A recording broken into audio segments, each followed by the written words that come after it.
अस्सलाम वालेकुम दोस्तों। जीएस सिंध जी लतीफ़ जीएस सिंधी बोली दोस्तों। शाह अब्दुल लतीफ़ रहमतुल्लाह अलैह फरमाइनि था त हू चवनि तूं मचो वाता वराए, अग अगराई जो करे खता सो खाए, पांद में पाए वियो कीने वारो कीन की। पाण अॼु ॻाल्हि ॿोल करियूं था त जेको आहे सो सच चवण ते, सच ॻाल्हाइण ते, वीडियो ठाहिण ते जेका गारियूं बि मिलनि थियूं। गुज़िरियल जेको मूं वीडियो ठाहियो मौलाना राशिद ख़ालिद महमूद सुमरो जे हवाले सां उन जेका वीडियो ते खोड़ सारियूं जेका गारियूं मिलियूं आहिनि। पर छा कजे, सिंध सां इश्क मोहबत जेका आहे सो ऐं सिंधी माण्हुनि जो दर्द तकलीफ़ जेका ॾिसी नथा सघूं ऐं जेका ख़ामोश रही नथा सघूं।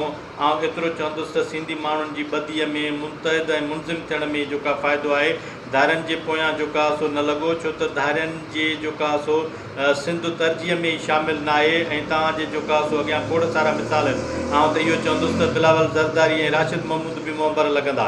मुमताज़ भुट्टे जो मिसाल तव्हांजे साम्हूं आहे। गोसली शाह जो, लियाकत जतोई जो, मुज़फ़र शाह जो, इस्माइल रावत